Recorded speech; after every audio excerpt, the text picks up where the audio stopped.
baptisé du nom de Louis-Joseph Janvier, premier écrivain haïtien à avoir publié une œuvre sur les constitutions en Haïti, je ne me trompe pas, j'espère, en 1886. C'est le bouquin intitulé Les constitutions haïtiennes. Okay.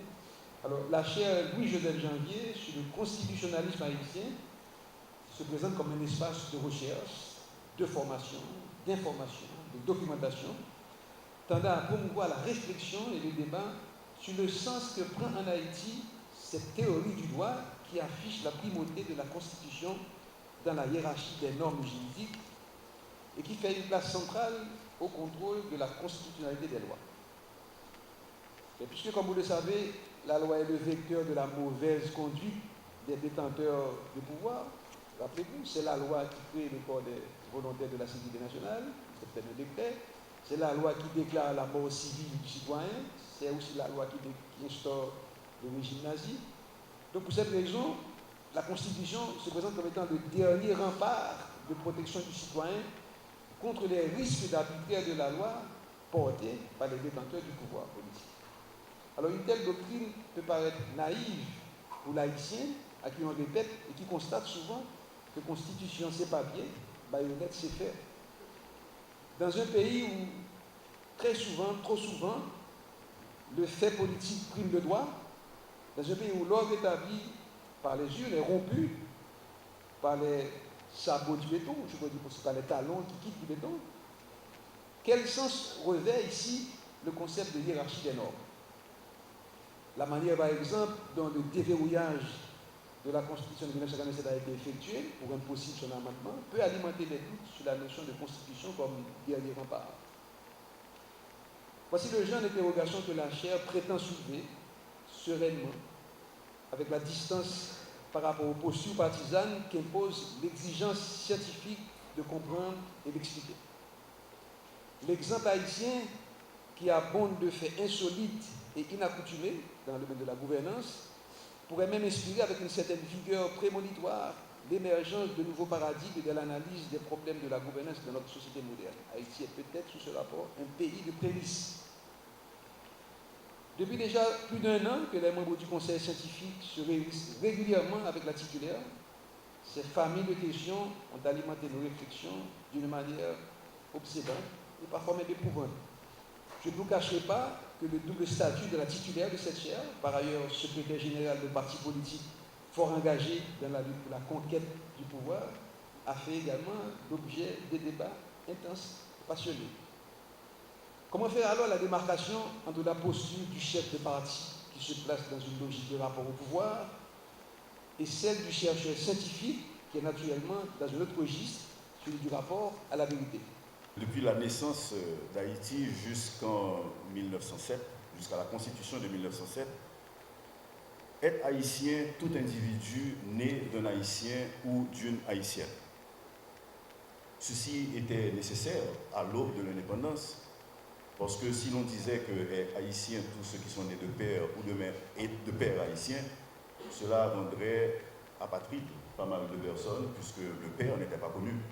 Soit il s'était enfui parce que c'était un Français, soit il était mort durant la guerre de l'indépendance.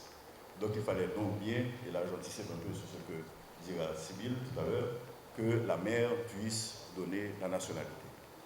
Mais cette exigence du ius sanguinis par la transmission de la nationalité par une personne connaîtra un premier durcissement.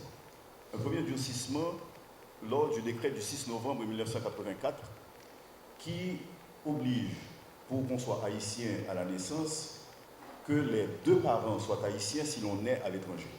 Si l'on naît en Haïti, on continue à avoir un parent haïtien, mais la naissance à l'étranger ne confère la nationalité d'origine que si les deux parents sont haïtiens.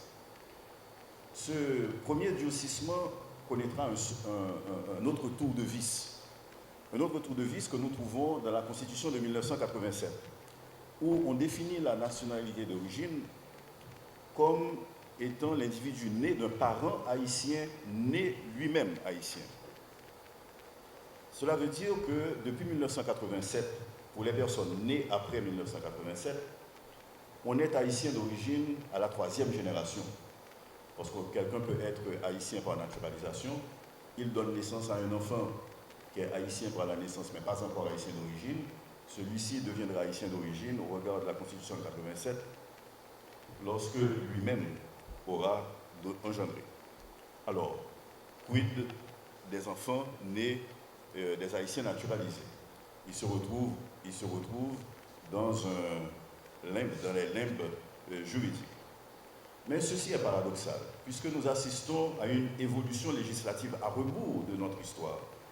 Puisqu'à l'époque de notre bicentenaire, nous nous montrons sur le plan du jus sanguinis plus exigeants que nos pères de l'indépendance, eux dont les blessures de la guerre n'étaient pas encore cicatrisées. Le deuxième rempart que nous verrons est celui de la race. Bien sûr, Haïti est né de la révolte des esclaves noirs. Et ceci se traduit dans la Constitution, particulièrement celle de 1816, qui à l'article 44 dispose qu'est haïtien tout noir ou indien qui accoste en Haïti. Et je cite l'article, tout Africain, Indien ou ceux issus de leur sang, nés dans les colonies ou en pays étrangers, qui viendraient à résider dans la République seront reconnus comme haïtiens. Donc Haïti se pose comme un havre, comme une terre d'asile et de refuge pour ceux qui auront fui l'esclavage des îles avoisinantes et reconnaît bien sûr l'héritage indien. Cette référence à la race, on la retrouve dans le décret du 6 novembre 1984 qui, bien sûr, a repris les dispositions similaires des constitutions de 1964, 1971 et 1983.